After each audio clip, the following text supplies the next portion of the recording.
ওই বনি ইসরায়েলের যুগ আর বর্তমান যুগ কিন্তু একরকম ছিল না। ছিল নাকি? এখন বিপদে পড়লে হ্যালো, কথা বলেন না কেন? ও জাপানে থাক, লন্ডনে থাক, আমেরিকা থাক, ইরান ইরাকে থাক না কেন, বাংলাদেশে থাক না কেন, হ্যালো বলছে, ও আবার বলছে কি হলো, কথা বলেন, সাথে সাথে খবর পৌঁছিয়ে যাচ্ছে। কিন্তু ওই যুগে এমন কোন হ্যালো ছিল না। চিঠি লিখতে 1 সপ্তাহ 15 দিন লাগতো যাইতে। আচ্ছা বলুন, যদি গর্তের মধ্যে আটকা পড়ে যায়, চিঠি যদি লেখার ব্যবস্থাও থাকে, পোস্ট করবে কে? এমন একটা জায়গায় যদি চিল্লানি দেয়, মরুভূমির মধ্যে, পাহাড়ের গুহার মধ্যে কোনো মানুষও টের পাবে না।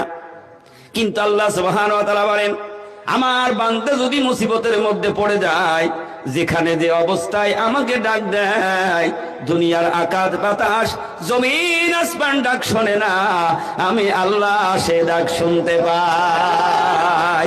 আওয়াজ দিয়ে বলুন না সুবহানাল্লাহ। আমি আল্লাহ আমার বান্দার ডাক শুনতে পাই। আল্লাহ কালাম পাকের মধ্যে পরিষ্কার করে বুঝিয়ে দিয়েছেন, দুনিয়ার মানুষ লক্ষ্য করো, আমার কালামের দিকে দিল লাগাও, তোমার আত্মশুদ্ধির জ্ঞান অর্জন হবে, তোমার আত্মাটা পরিশুদ্ধ হয়ে যাবে। আল্লাহ সুবহানাহু ওয়া তাআলা ওয়াজ শুনিয়ে দিয়েছেন, আমার পয়গম্বর ইউনূস আলাইহিস সালামের দিকে লক্ষ্য করো। ইউনূস যেদিন দুনিয়া পার হয়ে চলে যাচ্ছে, নিজের কওমকে ছেড়ে চলে যাচ্ছে, মনের মধ্যে রাগ হয়ে গিয়েছে।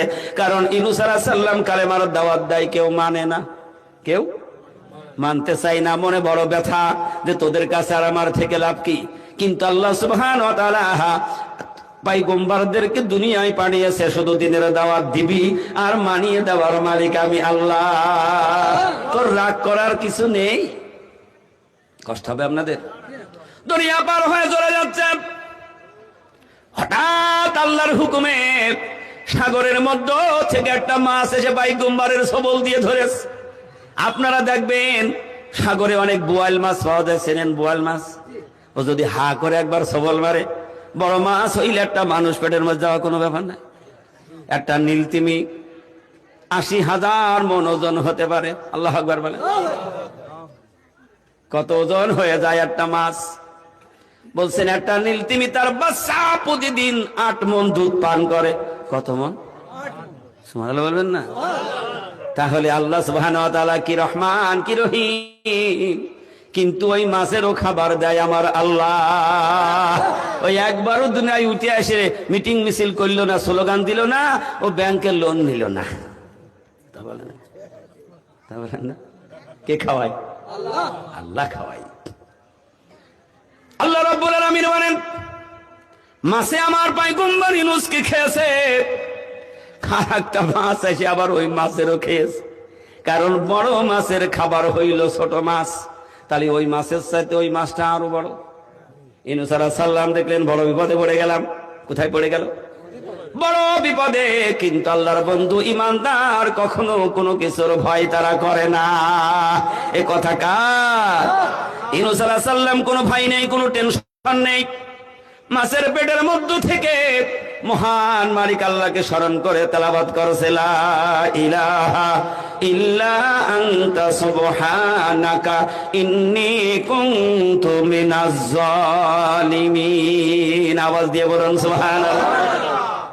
ইউনূস আলাইহিস সালাম ডাক দিলেন, মালিক আমি নিজে অত্যাচারিত ভুল করে ফেলেছি। আল্লাহু আকবার বলে।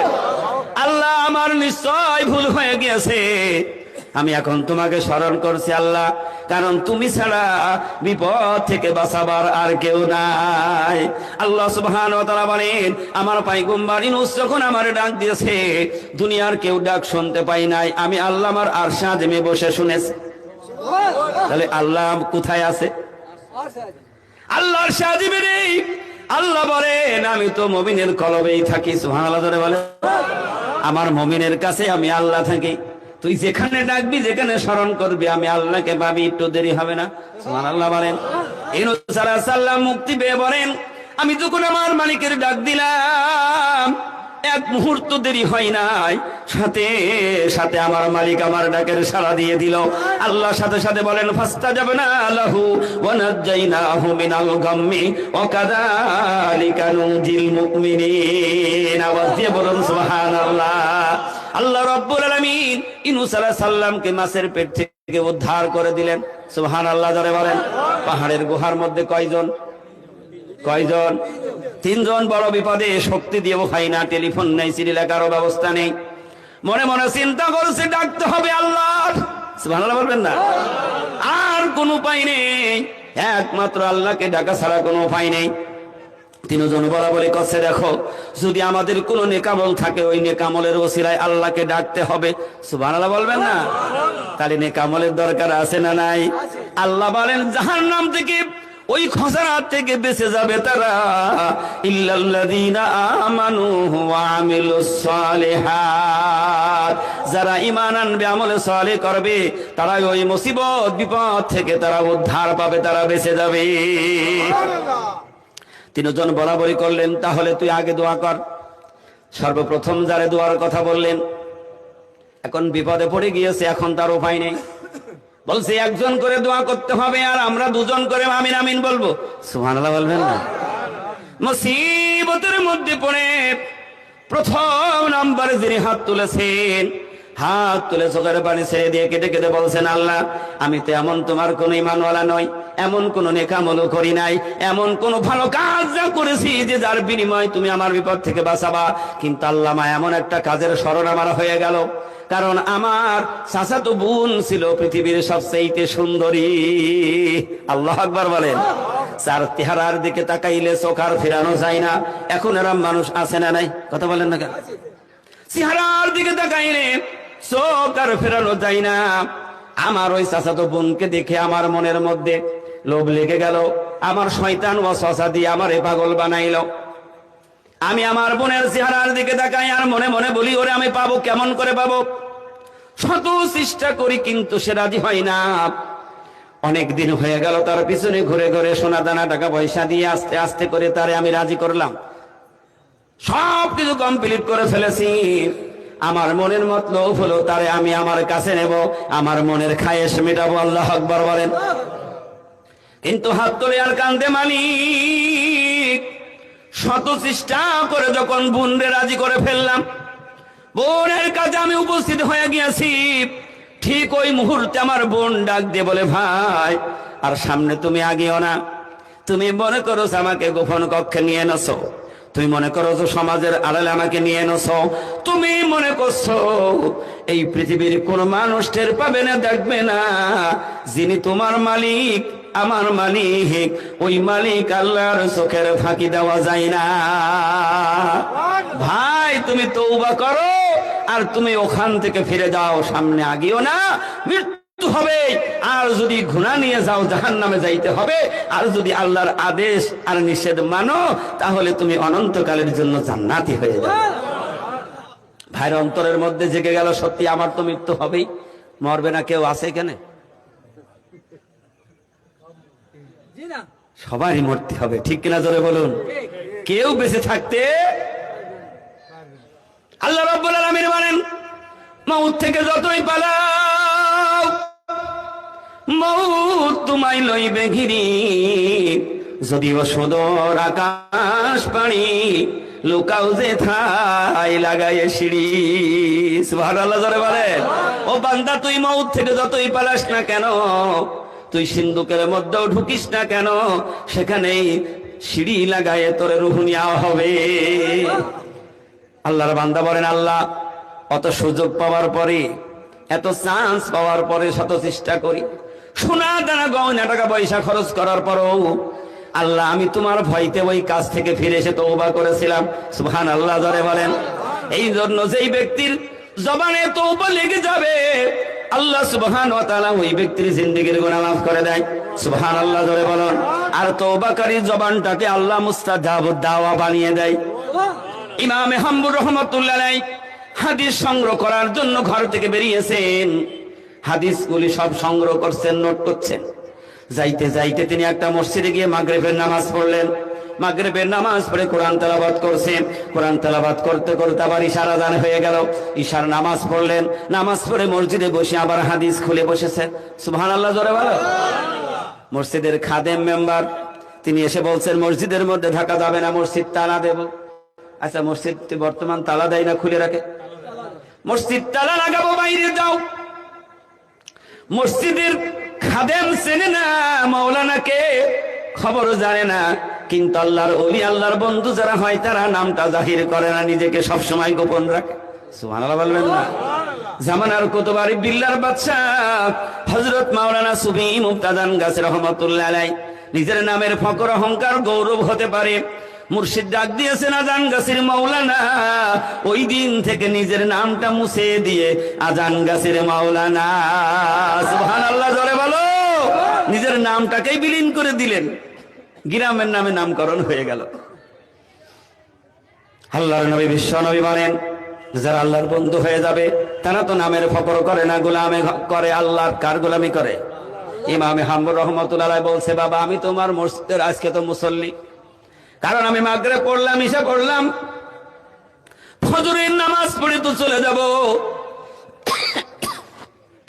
মসজিদে যদি একটু থেকে যায় অসুবিধা কি বাবা? বলে না, আমার কমিটির হুকুম নেই, থাকতে দেওয়া যাবে না, আপনি বাইরে যান। বাইরে কোথায় যাবে? মসজিদ তো তালা লাগানো। আল্লাহু আকবার বলো। ইমাম হাম্বল রহমাতুল্লাহ আলাইহি মসজিদ থেকে বেরিয়ে গেলেন। বেরিয়ে যাওয়ার পরে হঠাৎ তাকিয়ে দেখলেন ঘুটিয়া শরীফের বাজার। বোঝানোর জন্য বলছি, বাজার সব স্তব্ধ হয়ে গিয়েছে, দোকানপাট বন্ধ হয়ে গিয়েছে, খাবারের একটা ছোট্ট হোটেল খোলা, দূর থেকে দেখলেন ওখানে আগুন জ্বলছে। সুবহানাল্লাহ বলবেন না? চিন্তা করলেন যেহেতু ওখানে আগুন আছে, মানুষ আছে, কোথায় থাকবো মনে করে চিন্তা করে ওই হোটেল আলার কাছে চলে গেলেন। ওখানে গিয়ে উপস্থিত হয়ে গেলেন। যাই বলছে, বাবা কনকনে শীত, প্রখণ্ড শীতের মধ্যে হোটেল আলার বলছে, বাবা তোমার চুলার আগুন জ্বলছে, তোমার আগুনের পাশে আমি কি একটু বসতে পারি? হোটেলওয়ালা বলে, একটু কেন? সারা রাত যদি তুমি আমার চুলার পাশে বসে থাকো আমার তো কোনো অসুবিধা হবে না, তুমি এখানেই বসো। ইমামে হাম্বল রহমাতুল্লাহ আলাইহি কোনো নিজের পরিচয়ও দেয় না। হোটেল আলাও তো তারে চেনে না, চেনে নাকি? চেনে না। চুলার পাশে বসে রয়েছেন। ইমামে হাম্বল রহমাতুল্লাহ আলাইহি লক্ষ্য করে দেখলেন চুলার মধ্যে খড়ি দিয়েছে আগুন ধরানোর জন্য, আর জবানে বলছে আস্তাগফিরুল্লাহ। সুবহানাল্লাহ বলবেন না?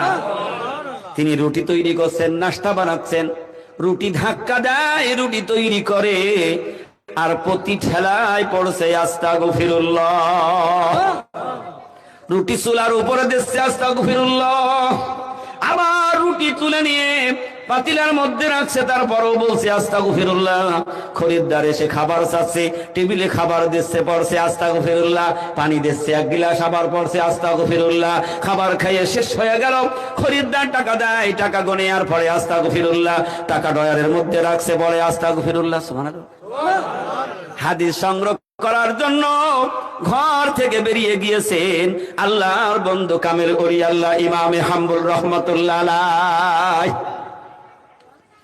ইমামে হাম্বল রহমাতুল্লাহ আলাইহি জিজ্ঞেস করলেন, বাবারে তুমি কেন এত আস্তাগফিরুল্লাহ পাঠ করো?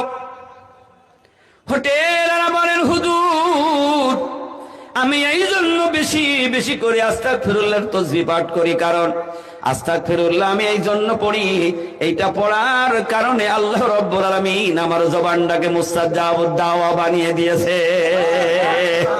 হুজুর আমি যখন হাত তুলে দোয়া করি আমার আল্লাহ কবুল করে নেয়, কিন্তু আমার জীবনের সব দোয়াগুলি কবুল হয়ে গিয়েছে, আমার একটা দোয়া কবুল হয় না, আমার একটা দোয়া বাকি আছে। ইমামে হাম্বল রহমাতুল্লাহ আলাইহি বলে, বাবা তোমার সেই একটা দোয়া কি বলো? কোন দোয়াটার জন্য তুমি আজকে পাগল হয়ে রয়েছো? হোটেলওয়ালা বলছে, হুজুর আমি শুনেছি এই জামানায় একজন আল্লাহর ওলি আছে। সুবহানাল্লাহ জোরে বলো। আল্লাহর ওলি রয়েছে, কারণ আল্লাহ রাব্বুল আলামিন কালাম পাকের মধ্যে বলেছেন, ওয়া কুনু মা'আস সাদিকিন, আমার বন্ধু আউলিয়া যারা, ওলি যারা, তাদের সাথে হও, তাদের সঙ্গ লাভ করো, তার সাথে সময় কাটাও, তার কাছে যাও। কিন্তু আমার সে একটা দোয়া হলো, আমি বারবার দোয়া করছি, আল্লাহ আমি যেন ওই ইমামে হাম্বল রহমাতুল্লাহ আলাইহিকে দেখে মরতে পারি। কার কাছে বলছে? ইমামে হাম্বল রহমাতুল্লাহ আলাইহির কাছে বলে। আল্লাহর বন্ধু কামেল ওলি আল্লাহ বলছে, ও হোটেলওয়ালা তুমি মুস্তাজাবুদ দাওয়া কিসের বদলতে? কারণ তোমার